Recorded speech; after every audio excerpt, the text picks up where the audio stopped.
woeful scenes over in Denmark as the game was paused on the 10th minute to respect the recovering Christian Eriksen, who was sitting on his hospital bed. But the game, of course, went only one way, and unfortunately, it went the way of the Belgians.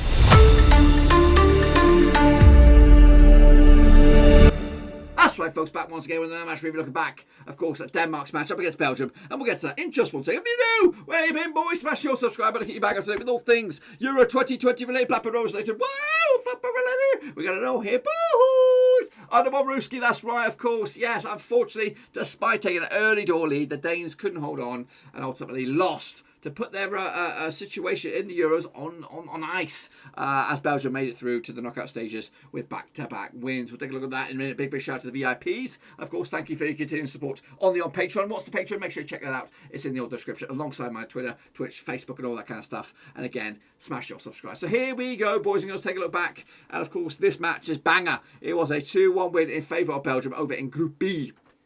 Match number 2. Job done. That's right. Yusuf Poulsen gave the Danes the lead. Second minute, a bit of a howler at the back. Denier, I think, with a mistake to kind of put the Danes in front, of course, on the early door minutes. And of course, I thought, you know what, guess what? This could be it. This could be it. In fact, the Danes were absolutely phenomenal in the first match, maybe even the majority of the game, to be fair. But once Martinez decided, you know, we need to get out of this, we need to do something, he made some real amazing or, you know, envious substitutions to make it change. It brought on De Bruyne, brought on Witzel, brought on Thorgan Hazard as well. So to make it a very, very difficult to match for the Danes. But prior to that, the Danes were all over them, and unfortunately, they only had one goal to count for it. 47% possession on the end of the day. So there you go. Just shows you maybe I should have had the first half stats. And of course, 53% in the end for Belgium. 21 shots. Goodness gracious me, that's right. 8 of them off target. A whole bunch of them. Just 5 of them on target. 8 of them were blocked. They did hit the woodwork as well, so they could have even. I think the woodwork was towards the back end of this game.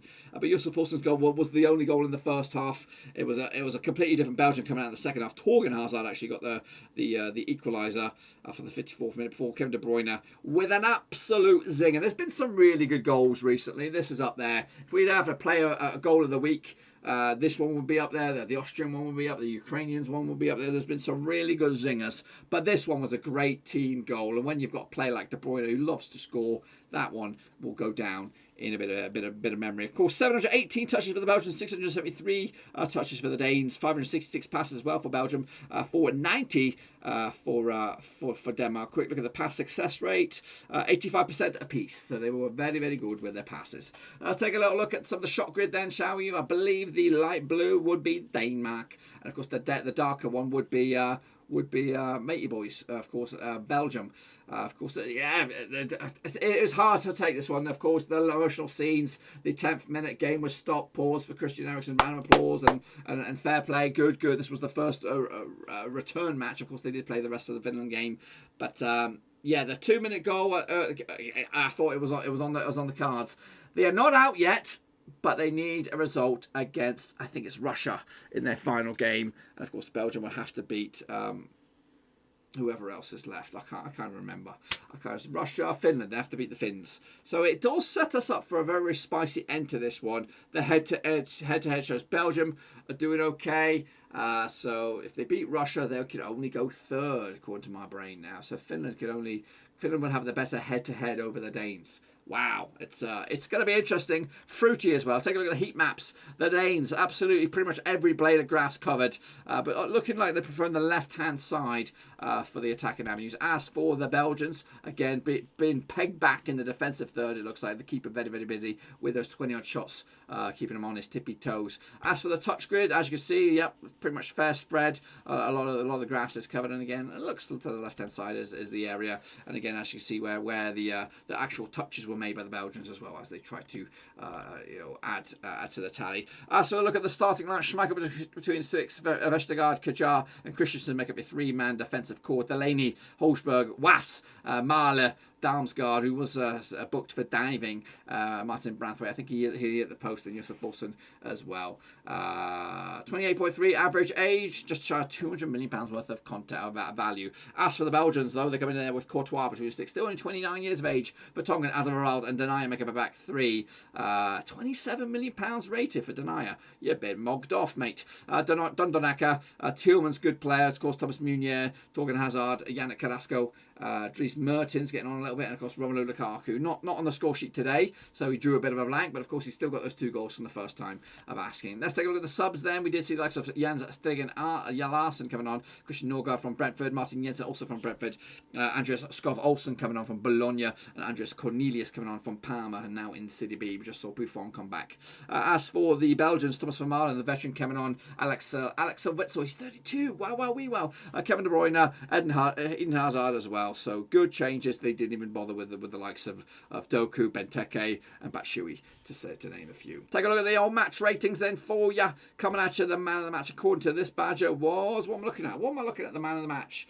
Mikkel Damsgaard with a 7.5. He's the one that did the diving. Pierre-Emerick Højbjerg got a 7.8. I'm bloody looking. I don't really see any superstar standouts. Of course, there was a lot of like one-sidedness in the first half, but it looks like they cancelled each other out. So it looks like Pierre-Emerick Højbjerg was your man of the match.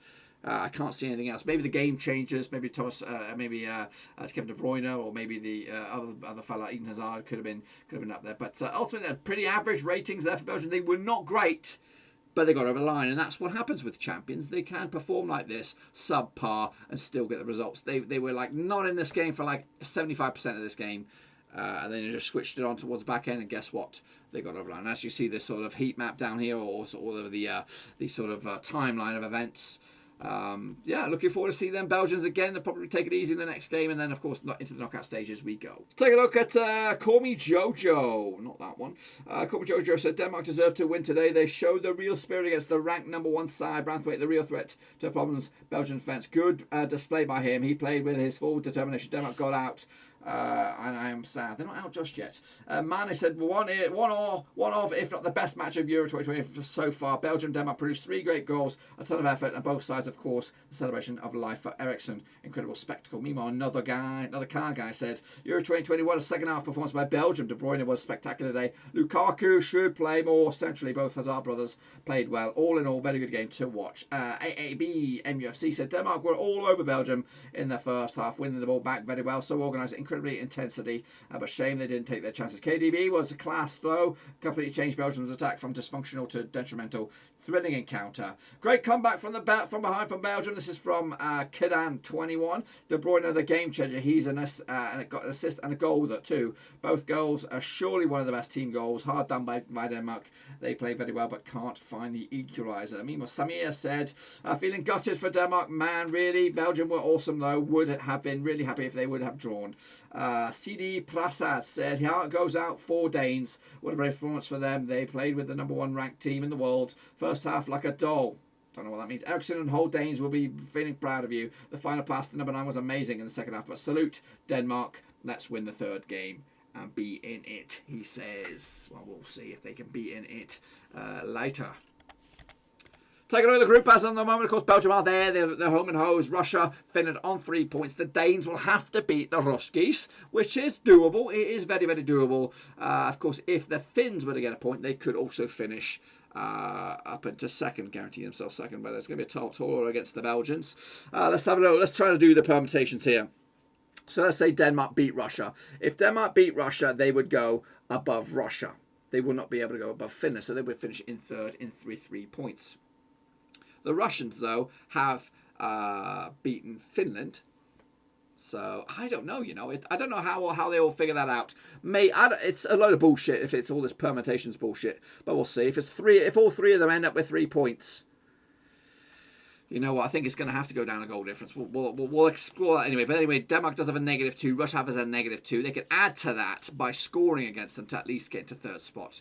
And of course, depending on what goes on between Belgium and Finland, if they stick 4 past them, you know what? It could also be they could end up in second. You just don't know. It's absolutely batshit crazy, this group, and I'm looking forward to it whenever it comes around. And let me know your thoughts and opinions down below in this one. Of course, we'll look forward to the match number 3 whenever that comes around. Be sure to give the video some love and smash your thumbs up, smash your subscribe. Check out the links down below on Twitter, Twitch, Facebook, and of course, Patreon as well. Of course, we'll be back of course, for match number 3. But until then, smash your subscribe. I'll see you soon for the next one. Come on, Danes. Let's do it for Alex and get through to the next stage and make it a little bit spicy. But until then, I'm out.